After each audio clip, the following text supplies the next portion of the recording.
तो finally Motorola की H60 series launch हो चुकी है। ये पहला फोन मोटो H60 फ्यूजन है। I am sure back to back काफी फोन आने वाले हैं, बिकॉज लास्ट टाइम भी हमने ऑलमोस्ट सारे फोन इस सीरीज के कैमरा टेस्ट करे थे। अब ये जो फोन है, अगर आप पीछे की तरफ देखोगे आपको ऐसा लगेगा 4 कैमरा सेटअप है, बट एक्चुअली इसमें सिर्फ 2 कैमरा मिलते हैं। 50 मेगापिक्सल का प्राइमरी कैमरा है जो 1x1.56 इंच का है, और 13 मेगापिक्सल का अल्ट्रा वाइड एंगल कैमरा है, which is good because under 25,000 आजकल सारे ही ब्रांड्स 8 मेगापिक्सल का अल्ट्रा वाइड एंगल दे रहे हैं। मोटोरोला ने 13 मेगापिक्सल दिया है।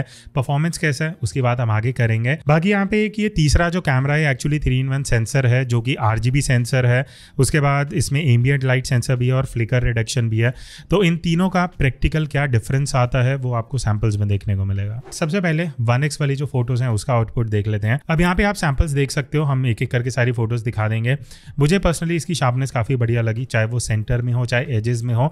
सेंटर टू एज बढ़िया शार्पनेस है, बढ़िया डिटेलिंग है, कहीं भी ऐसा मुझे नहीं लगा कि फोटो ज़्यादा सॉफ्ट हो रही है। कलर्स की अगर मैं बात करूं तो मोटोरोला का हमेशा से ये अप्रोच रहा है कि ज़्यादा पंची कलर्स लेके चलता है। लास्ट ईयर से थोड़ा कम हुआ होगा, बट अभी भी जो कलर्स हैं वो थोड़े ज़्यादा पंची हैं, थोड़े वार्मर साइड पे हैं। तो ये फोटोज़ उन्हें पसंद आएंगी जो सीधा सोशल मीडिया रेडी फोटोज़ चाहते हैं कि भाई सीधा फोटो खींची और सोशल मीडिया पर डाल दी, एडिट वेडिट नहीं करना, कलर्स वाइब्रेंट चाहिए, तो आपको बढ़िया फोटोज़ लगेंगी। कलर्स हाँ थोड़े वार्मर साइड पे जाते हैं, जिस वजह से कई बार जो फेस है वो स्लाइटली वार्म हो जाता है, because all together temperature slightly warm जा रहा है। बट नॉर्मल कंडीशन में इतना आपको डिफरेंस नहीं पता लगेगा। बट आई थिंक इस फोन की सबसे बढ़िया चीज़ है मुझे लगी वो है डायनामिक रेंज। जो शैडो में डिटेल्स आती हैं वो बढ़िया से निकाल रहा है, एक्सपोजर अच्छा है, कहीं भी ज़्यादा कॉन्ट्रास्टी लुक नहीं है, जिस वजह से फोटोज़ देखने में काफ़ी रियलिस्टिक और काफ़ी प्रोफेशनल साइड पे लगती हैं। बाकी कलर्स में अब मैं ये चीज़ बोलूँगा कि जो स्काई है वो कई बार थोड़ा सा ज़्यादा ब्लू कर देता है। अगेन आपको अगर पसंद है कि भाई स्काई थोड़ा ब्लू आना चाहिए, वाइब्रेंट कलर दिखे, तो उस तरीके की फोटोज़ आ जाती हैं। बैकलाइट में हमने जितनी फोटोज़ ली मुझे ऐसा लगा कि प्रोसेसिंग बहुत सही है। एक तो फोरग्राउंड में एक्सपोजर अच्छा निकाल रहा है, और पीछे की तरफ जो ब्राइट लाइट है वहाँ भी हाईलाइट कंट्रोल कर रहा है, और वहाँ कलर्स भी अच्छे निकल रहे हैं, जिस वजह से हमने थोड़ी सनसेट के टाइम भी जो फोटोज़ ली हैं, कलर ट्रांजिशन जो सनसेट का है स्काई में वो भी बढ़िया से कैप्चर हो रहा है। इवन अगर मैं लास्ट में फेस प्रोसेसिंग की बात करूँ, मुझे ये चीज़ अच्छा लगा कि मोटो H60 fusion natural face processing वाला अप्रोच ले रहा है। मतलब फेस को ज़्यादा चमका नहीं रहा, ज़्यादा ब्राइट नहीं कर रहा, जो आजकल काफ़ी फोन्स करने लग गए हैं। तो उस हिसाब से फेस पे नेचुरल प्रोसेसिंग रहेगी। हाँ थोड़े स्लाइटली वार्मर कलर्स जाएंगे, but I would say all over जो फेस की प्रोसेसिंग है उसमें मुझे ऐसा कोई दिक्कत नहीं लगी। तो अब बात करते हैं अल्ट्रा वाइड एंगल कैमरा की, जो मुझे पर्सनली इस प्राइस रेंज में वन ऑफ द बेस्ट लगा। पहली चीज़ सेंसर बिगर है एज कम्पेयर टू अदर्स, ज़्यादा मेगापिक्सल है, तो ऑब्वियसली डिटेल और शार्पनेस बढ़िया निकल के आती हैं, एजेस शार्प हैं, सेंटर में भी बढ़िया डिटेल्स हैं। तो ऑल ओवर अगर आपको अल्ट्रा वाइड एंगल में अच्छी प्रोसेसिंग चाहिए तो this is one of the phones जो अंडर 25,000 बढ़िया फोटो निकालेंगे। टेम्परेचर यहाँ पे थोड़ा कूलर साइड भी है, 1x में थोड़ा वार्म था, यहाँ कूलर है। तो अगर हम 1x टू अल्ट्रा वाइड का शिफ्ट की बात करें तो हाँ कलर का शिफ्ट है, बट अल्ट्रा वाइड एंगल की एवरेज से जो कलर प्रोसेसिंग है वो टोटली डिफरेंट है एज कम्पेयर टू 1x। यहाँ पे नॉर्मली कलर्स थोड़े कूलर साइड पे जाते हुए दिखेंगे, और वाइब्रेंट भी कम है, कम सैचुरेटेड है जितने 1x में थे। और मुझे कई जगह पे थोड़ी इनकंसिस्टेंसी भी दिखी इन टर्म्स ऑफ सैचुरेशन, कहीं बार थोड़ा ज़्यादा आ रहा था, कहीं बार थोड़ा ज़्यादा ही कम आ रहा था। तो वो एक चीज़ है जो मे बी 1-2 अपडेट से बेटर होनी चाहिए। बाकी बैकलाइट प्रोसेसिंग अल्ट्रा वाइड में भी ये बढ़िया काम कर रहा है, आगे जो सब्जेक्ट है उसको भी एक्सपोज कर रहा है, हाईलाइट भी कंट्रोल कर रहा है। तो ओवरऑल अल्ट्रा वाइड एंगल बढ़िया है। सिर्फ एक इशू मुझे लगा वो थोड़ा टेक्निकल है, और वो है क्रोमैटिक एब्रेशन। अगर आप इन 1-2 फोटोज़ में देखोगे जो पेड़ के पत्ते हैं उनके एजेस में बहुत ज़्यादा पर्पल मैजेंटा लाइनिंग आ रही है, जिनको क्रोमैटिक एब्रेशन बोलते हैं। टेक्निकल टर्म है, आइडियली इसमें कम होना चाहिए था, बट वही एक मुझे इसमें ड्रॉबैक लगा। नेक्स्ट अब बात करते हैं 2x फोटोज़ की। तो ऑल्दो इसमें कोई टेलीफोटो कैमरा नहीं है, बट आप प्राइमरी सेंसर को 2x जूम करके फोटोज ले सकते हो। अब यहाँ पे ये डिजिटल जूम है, बट मुझे कहीं भी ऐसा नहीं लगा कि ओवर शार्पनिंग इफेक्ट है। तो वाइब्रेंट है, जैसे 1x पे फोटोज आ रही थी वैसी ही प्रोसेसिंग 2x में भी है। तो कलर्स अच्छे हैं, डिटेल बढ़िया है, प्रोसेसिंग अच्छी है, डायनामिक रेंज मुझे बढ़िया लगी, ज़्यादा कॉन्ट्रास्टी लुक नहीं है, शैडो में डिटेल अच्छा है। इवन बैकलाइट में भी जितने हमने सैम्पल्स लिए वहाँ भी सही प्रोसेसिंग निकल के आ रही है।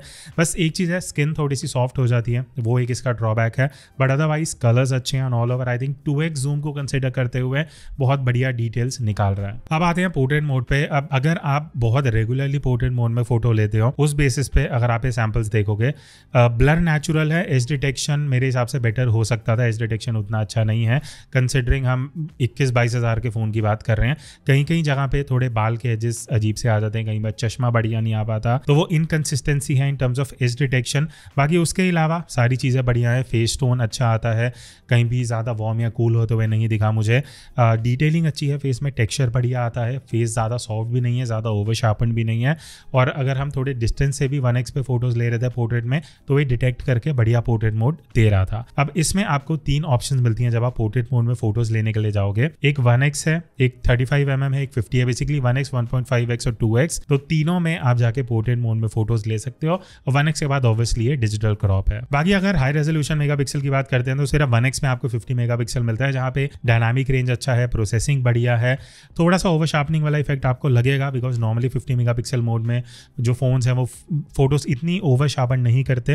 बट अदरवाइज हाई रेज में अगर आप फोटो लेते हो, क्रॉप करके आपको फोटोज यूज करनी है, तो बढ़िया डिटेल आप निकाल सकते हो। नेक्स्ट अब हम चलते हैं सेल्फीज पे। अगर आप फ्रंट कैमरा ज़्यादा यूज करते हो तो उस बेसिस पे एक चीज अच्छी है कि आपको नॉर्मल मोड भी मिलता है, अल्ट्रा वाइड भी मिलता है, तो आप वाइड एंगल सेल्फीज भी इसमें क्लिक कर सकते हो।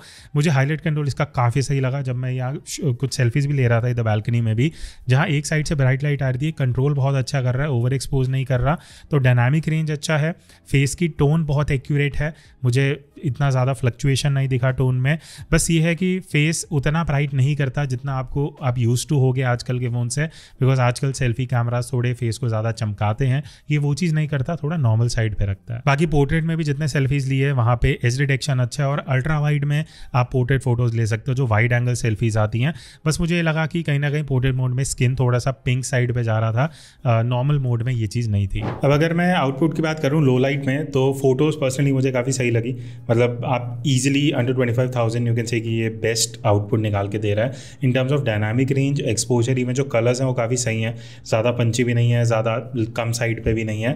तो जितने भी फोटोज़ हमने कैप्चर किए हैं, प्रोसेसिंग बहुत सही है, हाईलाइट कंट्रोल अच्छा है, नॉइज़ भी मुझे उतना ईजिली देखने को नहीं मिला। तो अब प्राइमरी कैमरा में तो बहुत सही फोटोज़ ले रहा है। अल्ट्रा वाइड एंगल में भी क्योंकि 13 मेगापिक्सल का सेंसर है तो एजेस शार्प हैं, ओवरऑल फोटो बढ़िया आ रही है, कहीं भी मुझे ऐसे नहीं लगा कि बहुत सॉफ्टनेस आ रही है।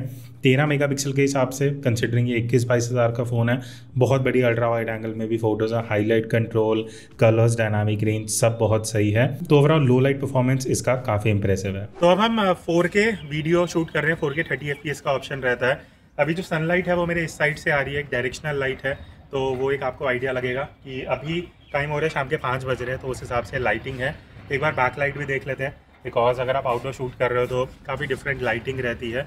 अब अगर मैं वापस शेड में आ जाता हूँ तो इस तरीके से कुछ आउटपुट आ रहा है, एक्सपोजर कैसे चेंज हो रहा है, वो सारी चीज़ें। बाकी 4K रेजोल्यूशन है तो ऑब्वियसली ये बेस्ट पॉसिबल जो ऑप्शन आपको आउटपुट रहेगा। ऑडियो इंटरनल माइक से ही आ रहा है, कोई हम एक्सटर्नल माइक यूज़ नहीं कर रहे हैं। तो अगर आप व्लॉगिंग भी करने वाले हो, बाहर वीडियो भी शूट कर रहे हो, एक्सटर्नल माइक यूज़ नहीं कर रहे, तो ऑडियो कैसा है तो उसका भी एक अच्छा खासा आइडिया आपको लग जाएगा।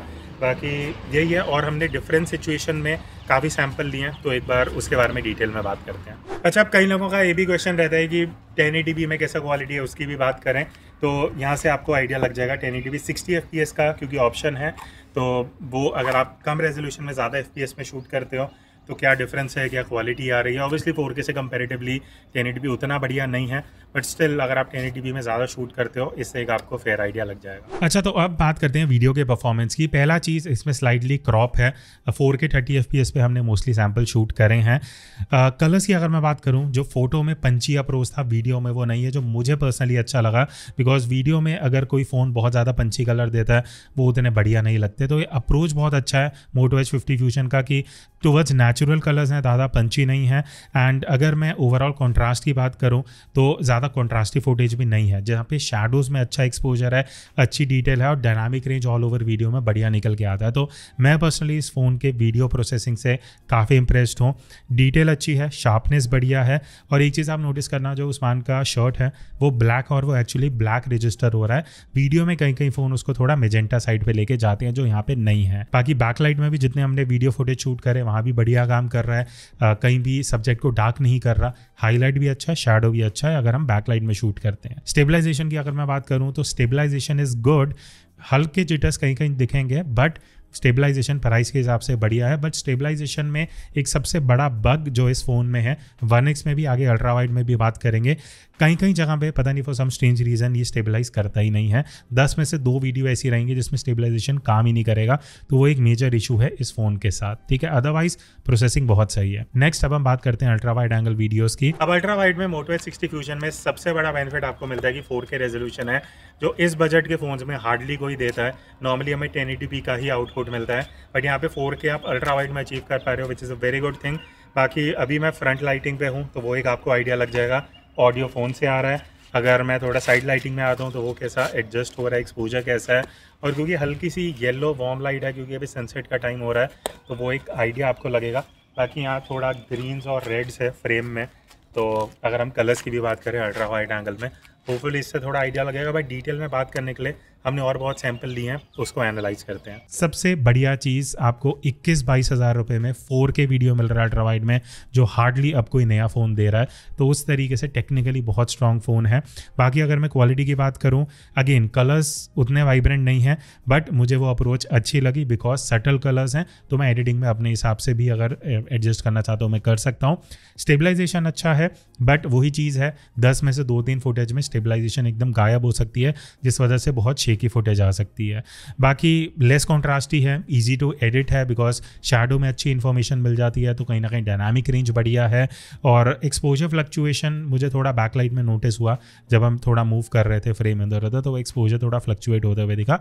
But otherwise I think 1-2 update के बाद ये चीज़ बेटर हो सकती है। उसके अलावा अगर हम 2x वीडियो की बात करें, 4K में आप 2x वीडियो शूट कर सकते हो, डिजिटल जूम, यहाँ पे ओवर शार्पनिंग लुक मुझे दिखे, तो 2x वीडियो उतना बढ़िया नहीं है, तो वो एक चीज़ है। अगर आप कैजुअल यूज़ कर रहे हो तो ठीक है, काम चला हुआ आप निकाल सकते हो।